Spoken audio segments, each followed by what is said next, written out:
Friends, இன்றைக்கி தேன் மிட்டாயோட செய்முறை பார்க்கலாம். அதுக்கு நான் பார்த்தீங்கன்னா அரை அழக் அளவுக்கு உளுந்தை வந்து நல்லா தோல் உளுந்தாக எடுத்து ஊற வச்சு தோல் எல்லாத்தையுமே வந்து கழுவி எடுத்து வச்சுருக்கேன்.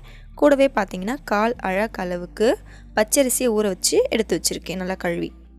இன்னும் நம்ம மணப்பெண் சமையலை சப்ஸ்கிரைப் பண்ணாதவங்க வீடியோ கீழே இருக்க ரெட் கலர் சப்ஸ்கிரைப் பட்டனை ப்ரெஸ் பண்ணுங்கள். பக்கத்தில் இருக்க பெல் ஐக்கானை கிளிக் பண்ணி ஆல் செலக்ட் பண்ணிங்கன்னா உங்களுக்கு மணப்பெண் சமையலோட நோட்டிஃபிகேஷன் கரெக்டாக உங்களுக்கு அப்டேட் ஆகும். இப்போது இதை நம்ம மிக்ஸி ஜாரில் போட்டு நல்லா வந்து இட்லி மாவு எந்த அளவுக்கு நீங்கள் அரைப்பீங்களோ அந்த அளவுக்கு நல்லா பஃப்னு வரணும் உளுந்து. அந்த அளவுக்கு மிக்ஸி ஜாரில் நீங்கள் போட்டு நல்லா அரைச்சி கொண்டு வந்துடுங்க. இப்போ நம்ம அரைச்சி கொண்டு வந்தாச்சு. இப்போ எவ்வளோ திக்காக இருக்குது பாருங்கள். ஸ்பூனில் எடுத்தால் கரெக்டாக உங்களுக்கு இந்த பக்குவத்தில் இருக்கணும். இப்போ கலர் பவுடர் போட்டுக்கலாம். தேன் மிட்டாய் உங்களுக்கு எந்த கலர் வேணுனாலும் நீங்கள் யூஸ் பண்ணிக்கலாம். நான் வந்து பார்த்திங்கன்னா கடையில் இருக்கிற கலரே சேர்த்துருக்கேன். சிட்டிகை உப்பு சேர்த்துக்க போகிறேன். 1/2 ஸ்பூன் அளவுக்கு சர்க்கரை சேர்த்துக்க போகிறேன். சேர்த்துட்டு நல்லா மிக்ஸ் பண்ணிக்கலாம். இதில் பார்த்திங்கன்னா சோடா மாவு சோடா உப்பு சேர்க்கணுன்னா தேவையில்லை. ஏன்னா நம்ம உளுந்து அதிகமாக சேர்த்துருக்கிறதுனால நமக்கு தேவைப்படாது. அதே மாதிரி உளுந்து அதிகமாக இருக்கிறதுனால எண்ணெய் இழுக்கும். அதுக்காக பார்த்திங்கன்னா நான் நல்லெண்ணெய் யூஸ் பண்ணியிருக்கேன்.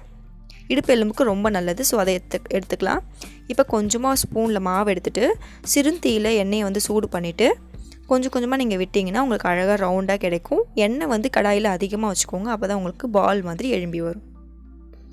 இதே மாதிரி நல்லா எல்லாத்தையுமே ஊற்றிட்டு இப்போ நம்ம ஊற்றும் போது பார்த்திங்கன்னா ஆரஞ்சு கலரில் இருக்கும். தேன் மிட்டாய் வெந்த பிறகு பார்த்திங்கன்னா எண்ணெயில் வந்து கண்ணாடி கலரில் டார்க் ஆரஞ்சாக மாறிடும். அதாவது லைட் ரெட்டு சேர்ந்த மாதிரி ஆகிடும். இந்த பக்கம் வந்தோடனே நம்ம கடாயிலிருந்து வெளியில் எடுத்துடலாம். நல்லா 2 பக்கமும் நல்லா சேவர விட்டு கடாயிலிருந்து வெளியில் எடுத்துருங்க. இதே மாதிரி அடுத்தது நம்ம போட்டுட்டு அதே மாதிரி எடுத்துடலாம். இதில் பார்த்திங்கன்னா கெட்டது எதுவுமே கிடையாது. நல்ல எண்ணெய் யூஸ் பண்ணியிருக்கோம். ப்ளஸ் பார்த்திங்கன்னா தோல் இருக்கிற உளுந்தாக யூஸ் பண்ணியிருக்கோம். ஸோ இதில் எதுவுமே கெட்டதே கிடையாது. எண்ணெய் உங்களுக்கு அதிகமாக குடித்தா நீங்கள் பச்சரிசி கூட எக்ஸ்ட்ராவாக சேர்த்துக்கலாம்.